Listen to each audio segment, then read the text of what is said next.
Assalamualaikum warahmatullahi wabarakatuh. Selamat datang kembali di Gen Channel. Halo adik-adik, apa kabar? Bagaimana nih persiapan ujiannya? Pasti sudah siap dong ya. Nah, bagi kalian yang belum, tentu gampang caranya. Tinggal tonton saja video-video yang ada di channel ini, khususnya materi tentang IPA ya. Nah, jika di video sebelumnya kita sudah membahas tentang cara perkembangbiakan pada tumbuhan baik secara generatif maupun secara vegetatif. Bahkan sebelumnya kita sudah banyak membahas tentang video-video seputar materi IPA ya. Ayo, siapa yang belum nonton? Nah, bagi kalian yang belum nonton, silahkan ditonton terlebih dahulu. Caranya gampang, tinggal dicari saja di channel ini atau buka saja langsung di playlist materi SD. Nah, di video kali ini kita akan membahas tentang daur hidup pada hewan. Apa sih yang disebut dengan daur hidup? Nah, mungkin kalian pernah melihat kupu-kupu yang hinggap pada bunga. Terlihat cantik bukan? Nah, kupu-kupu tersebut awalnya berasal dari ulat. Nah, dan ulat tersebut berasal dari telur. Nah, telur tersebut berasal dari kupu-kupu. Nah, proses perubahan inilah yang disebut dengan daur hidup. Nah, nantinya daur hidup ini disebut dengan atau dikenal dengan proses metamorfosis. Metamorfosis sendiri atau perubahan-perubahan yang terjadi pada makhluk hidup, khususnya di sini pada hewan, dapat dibedakan menjadi dua macam. Yang pertama ada yang disebut dengan metamorfosis sempurna, sedangkan yang kedua ada metamorfosis tidak sempurna.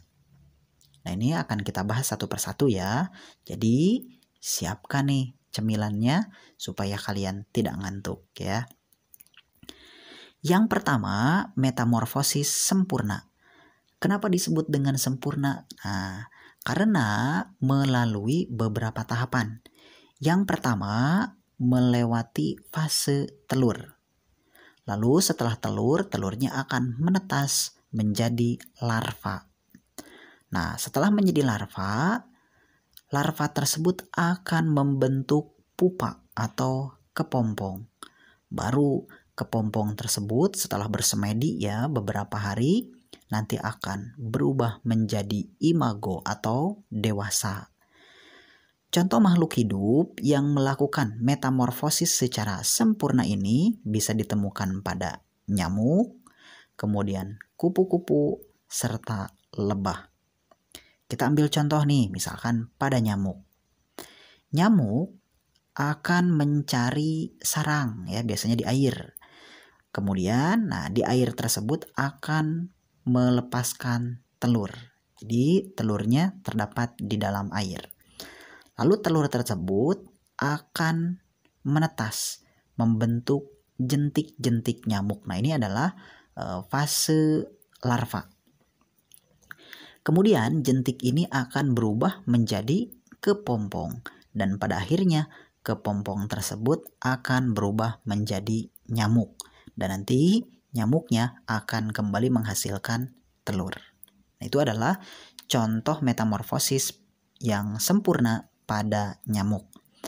Lalu untuk contoh yang lainnya bisa ditemukan pada kupu-kupu. Kupu-kupu dewasa akan melepaskan telur biasanya pada tumbuhan atau pada dedaunan atau bisa pada batang. Lalu telur tersebut akan menetas membentuk ulat. Nah, ulat ini sedang memasuki tahap larva. Lalu ulat ini akan bersemedi ya, membentuk kepompong.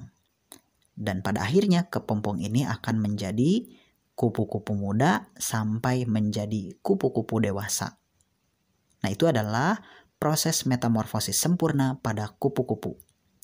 Atau bisa juga ditemukan pada katak.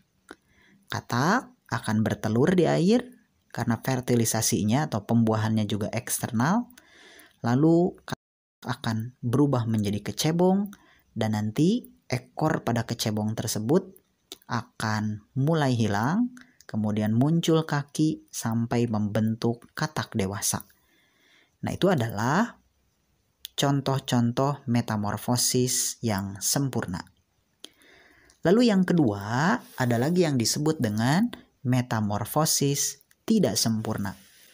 Kenapa disebut dengan tidak sempurna? Karena hanya melewati fase telur, kemudian nimfa, dan juga imago atau dewasa.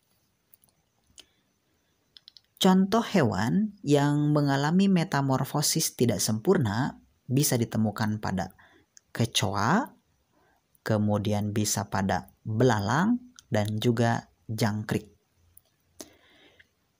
Kita ambil contoh misalkan pada kecoa. Kecoa yang dewasa akan melepaskan telur. Nah, si telurnya ini akan menetas membentuk nimfa. Nimfa adalah kecoa yang ukurannya masih kecil, ya, tapi tidak ada perubahan bentuk lagi, melainkan nanti akan mengalami proses pengelupasan kulit sampai membentuk imago atau dewasa. Jadi bentuk antara yang dewasa dengan yang nimfa atau yang masih kecil tidak jauh berbeda. Tentu ini berbeda dengan yang metamorfosis sempurna tadi, karena misalkan pada kupu-kupu antara ulat dengan kupu-kupu tentu itu jauh berbeda, ya. Sedangkan kalau pada metamorfosis tidak sempurna antara nimfa dengan imago itu tidak terdapat perbedaan yang signifikan. Paling kalau pada saat kecil sayapnya yang belum terlihat dengan jelas. Atau bisa juga contohnya pada belalang. Jadi telur akan menetas menjadi nimfa, yaitu belalang yang masih ukurannya kecil dan nanti akan berubah menjadi dewasa. Dan antara belalang dewasa dengan belalang yang masih kecil tidak terlalu jauh berbeda. Nah, itu adalah proses metamorfosis tidak sempurna. Jadi daur hidup pada hewan ada dua macam. Yang pertama ada metamorfosis sempurna, kemudian yang kedua ada metamorfosis tidak sempurna. Tentu materi ini perlu kalian kuasai karena di ujian sekolah sering ditanyakan, ya. Jadi pastikan kalian sudah memahami tahapan-tahapan dari proses metamorfosis tadi, baik yang sempurna maupun yang tidak sempurna. Nah, itulah pembahasan kita tentang daur hidup pada hewan, ya. Khususnya di sini kebanyakan memang pada serangga. Semoga video ini bermanfaat. Nah, ditunggu video-video yang lainnya. Nah, bagi kalian yang belum nonton video sebelumnya, silakan dicari di channel ini.